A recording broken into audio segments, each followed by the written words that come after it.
Alors que Yomira, la fille de Yomujin, tentait de quitter la salle du banquet, un garde l'informa poliment que si elle allait plus loin, elle tomberait sur un ascenseur réservé uniquement au personnel autorisé. Après avoir entendu cela, elle se dirigea vers l'ascenseur, tout en pensant qu'elle devait être complètement folle d'être venue ici en premier lieu. Elle se demanda pourquoi elle s'était donné cette peine, surtout lorsque le souvenir de Taea l'ignorant refit surface. Plus elle y repensait, plus l'irritation montait en elle, et cette sensation d'avoir été balayée d'un revers de main revint avec force. Son humeur s'assombrit lorsqu'elle repensa à ce visage qu'elle avait vu plus tôt, un visage si désagréable et irritant qu'il restait gravé dans son esprit, peu importe à quel point elle essayait de l'oublier. Tandis qu'elle attendait, elle commença à se demander pourquoi l'ascenseur mettait autant de temps à arriver. Elle se souvenait avoir entendu dire que personne ne l'utilisait vraiment, et pourtant, l'attente lui semblait interminable. Juste au moment où l'impatience s'installait, les portes de l'ascenseur s'ouvrirent enfin. Ce qui apparut devant elle la surprit, enlacée dans un baiser intime avec une femme à l'intérieur de la cabine. Leur proximité était évidente, et Jay comme la femme tournèrent la tête vers Yomira, pour se heurter aussitôt à l'expression de dégoût clairement affichée sur son visage. Après avoir examiné le visage de la femme, Yomira parla sur un ton faussement désolé, déclarant que si Jay avait essayé de s'accrocher à une femme riche, alors sa tentative avait lamentablement échoué. Elle précisa que cette femme n'était rien de plus que la maîtresse du président de ZQ Corporation, et qu'il n'y avait absolument rien à gagner en s'associant avec elle. La femme s'énerva aussitôt, demandant quel genre d'absurdité Yomira racontait. En réponse, Yomira lui demanda calmement si elle devait aller informer le président de ce qu'elle venait de voir. À ces mots, l'expression de la femme changea brutalement. Paniquée, elle sortit précipitamment de l'ascenseur et s'enfuit sans se retourner, laissant Jay planté là, visiblement coincé. Yomira entra alors dans l'ascenseur, et un lourd silence s'installa entre eux dans l'espace confiné. Après un moment, Jay prit la parole, disant qu'il avait entendu dire que tout le personnel se trouvait à l'extérieur. Yomira répliqua que si seuls des employés étaient présents, cela ne justifiait en rien un comportement aussi bas de gamme. Jay serra les dents et confirma ses paroles avec sarcasme, appuyant sur le bouton en déclarant qu'il allait prendre son « niveau de bas étage » et partir. Cependant, Yomira arrêta son doigt avant qu'il ne puisse finir et ferma les portes de l'ascenseur à la place. Elle lui demanda ce qu'il croyait faire, précisant qu'elle descendait et qu'il était censé l'escorter. Elle lui rappela qu'il était un garde, ce qui laissa Jay complètement décontenancé. À l'extérieur de l'ascenseur, Jay lui demanda pourquoi elle l'avait suivi jusque-là. Il s'excusa, ajoutant que si elle n'aimait pas la fumée de cigarette, elle ferait mieux de reculer un peu. Mais il la vit aussitôt allumer sa propre cigarette, réalisant qu'elle était elle-même fumeuse. En la voyant faire, Jay alluma aussi une cigarette, et ils restèrent là, silencieux, pendant un court instant. Après une brève pause, Jay lui demanda comment elle avait su plus tôt. Yomira lui demanda ce qu'il voulait dire, et Jay répondit qu'elle avait clairement vu à travers sa tentative d'approcher une femme riche. Yomira déclara qu'il était impossible de ne pas le remarquer, ajoutant qu'il avait l'air du genre à essayer de séduire même sa mère. Jay pensa intérieurement qu'après un jeune maître complètement fou, voilà maintenant une jeune femme tout aussi folle, et qu'il avait l'impression de perdre peu à peu la raison.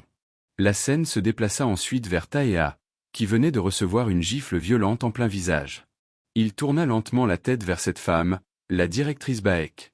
Elle lui demanda froidement pourquoi il l'avait dit qu'elle était sa mère, tout en le fusillant du regard. Elle leva de nouveau la main pour le frapper, mais Taea attrapa son poignet, remarquant qu'elle était devenue bien plus faible. Il ajouta que lorsqu'il était enfant, elle le battait bien plus brutalement que cela. En parlant, il se demanda si le temps l'avait affaibli ou si c'était parce qu'il ressemblait trop à quelqu'un, rendant le geste plus difficile pour elle. Puis, la directrice Baek éclata de rire. Elle traita Taea de fou et lui demanda s'il aimait vraiment ressembler à Tajio. Elle questionna ce qu'il pouvait bien aimer dans cette ressemblance, évoquant quelqu'un d'assez cruel pour détruire même ceux qui l'entouraient. Elle déclara qu'il savait déjà que son père portait un destin qui repoussait les femmes.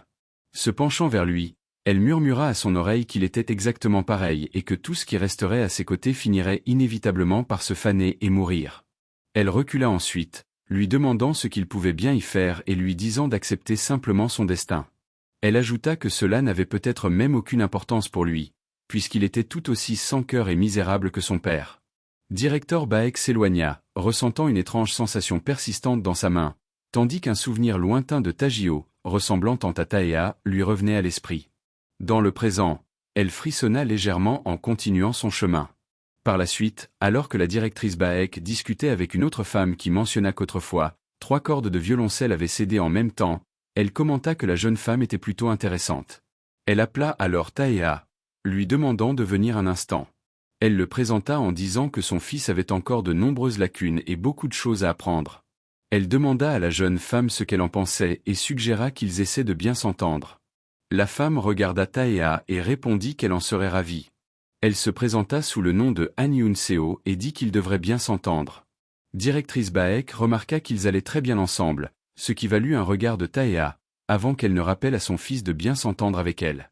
La scène revint ensuite à Jae, visiblement épuisée après avoir dû répondre aux questions incessantes de Yomira. Elle lui avait demandé sous qui il travaillait, et Jae lui avait rétorqué ce qu'elle comptait faire de cette information. Elle avait répondu qu'elle comptait le dénoncer pour négligence professionnelle, ce qui n'avait fait que l'irriter davantage. Il avait répliqué avec sarcasme qu'il était tellement reconnaissant qu'il pourrait presque en pleurer. J'ai pensé alors qu'il avait déjà perdu trop de temps et qu'il devrait partir. À cet instant, un autre garde l'interpella et lui demanda ce qu'il faisait là. J'ai répondu qu'il attendait simplement. Le garde plus âgé lui ordonna alors de monter à l'étage, précisant que le jeune maître le cherchait. J'ai se demanda ce qui s'était encore passé et si quelque chose avait déjà mal tourné. Il pesta intérieurement en avançant, incapable de le trouver, se demandant pourquoi l'endroit était si vaste et déroutant, et combien de fois il avait déjà parcouru les mêmes couloirs. Il se plaignit mentalement de ne pas être devin et de ne pas pouvoir retrouver quelqu'un qui l'appelait sans préciser où. Alors qu'il songeait à vérifier la salle suivante, il aperçut une silhouette familière. Il pensa qu'il était impossible de ne pas le reconnaître, d'autant plus qu'il apparaissait toujours au moment même où j'ai pensé à lui. Mais il comprit aussitôt que quelque chose n'allait pas lorsqu'il vit Taea le fixer droit dans les yeux.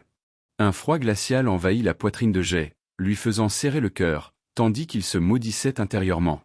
De son côté, Taea tenta de se convaincre que ce qu'il ressentait n'était qu'une prémonition, rien de plus, simplement le fruit de son imagination concernant Hanso. Il continua de fixer Jae, au moment même où Hanso était encerclée par plusieurs personnes qui la maintenaient tandis qu'elle tombait au sol.